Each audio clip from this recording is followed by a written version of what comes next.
स्वागत है बच्चों आप सबको शिक्षा संकल्प 2.0 में। तो आज हम लोग इस लेक्चर में बिहार बोर्ड क्लास 10th के लिए, ठीक है, बिहार बोर्ड क्लास 10th के लिए जितना भी मस्त फिजिक्स का वीवीआई ऑब्जेक्टिव क्वेश्चन है उसी को हम बताएंगे। ठीक है, तो शुरू से लेकर अंत तक आप लोग वीडियो को देखिए।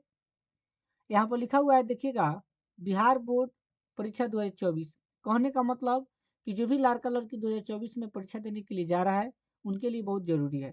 ठीक है, इसलिए शुरू से लेकर अंत तक इस वीडियो को देखिएगा। यहाँ पर लिखा हुआ है क्लास 10th, यानी क्लास 10th के लिए है।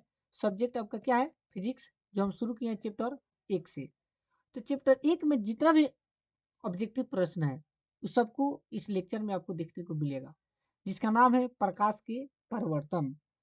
इसमें जितना भी ऑल यानी सभी वीवीआई ऑब्जेक्टिव क्वेश्चन को बताए हैं। तो शुरू से लेकर अंत तक इस वीडियो को ध्यान से समझिएगा।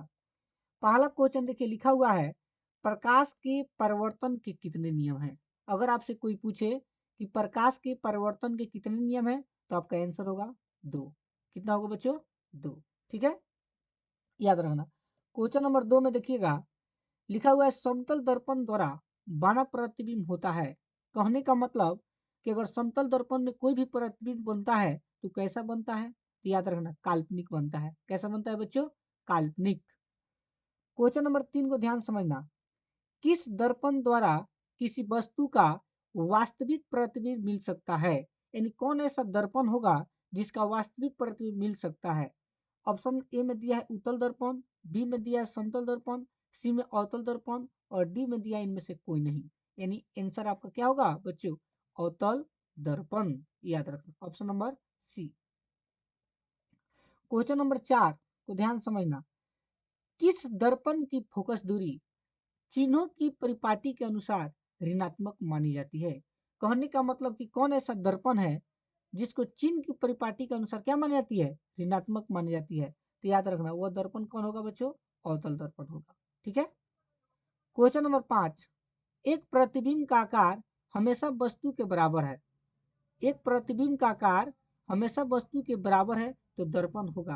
यानी कोई अगर प्रतिबिंब है उसमें हमेशा वस्तु के बराबर कोई भी प्रतिबिंब बन रहा है तो कौन सा दर्पण होगा? तो याद रखना, वो दर्पण आपका होगा, क्या होगा? समतल। कौन सा दर्पण होगा? समतल। क्वेश्चन नंबर 6 को ध्यान समझना। किस दर्पण के सामने आप चाहे जितनी दूरी पर खड़े हो, किस दर्पण के सामने आप चाहे जितनी दूरी पर खड़े हो आपका प्रतिबिंब सीधा ही बनता है, वो दर्पण होगा। यानी कौन ऐसा दर्पण है जिसके सामने अगर हम खड़े हो जाए तो हमारा प्रतिबिंब जो होगा कैसा बनेगा? सीधा बनेगा।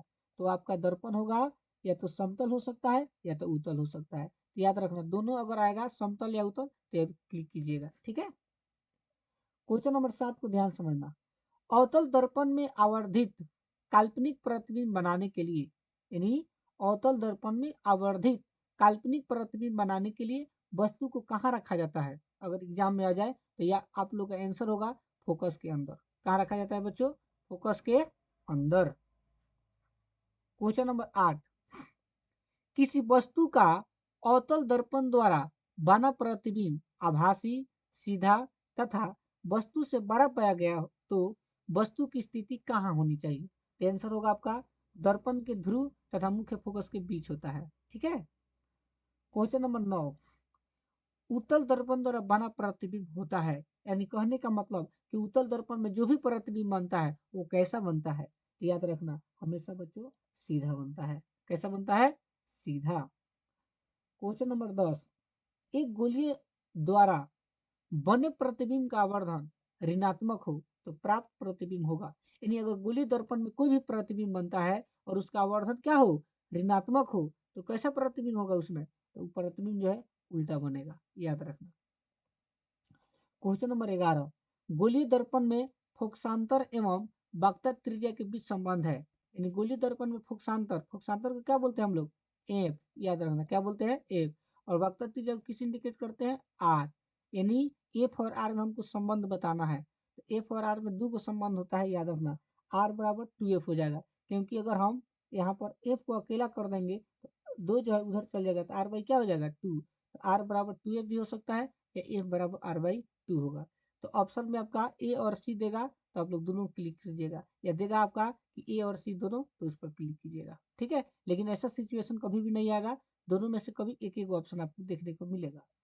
क्वेश्चन नंबर 12 कर रहा है, दाढ़ी बनाने में कौन सा दर्पण उपयोगी होता है। यानी आप लोग देखे होंगे गांव में कोई भी के पास हम लोग जाते हैं, तो वहाँ पर देखिए दर्पण लगा रहता है सामने।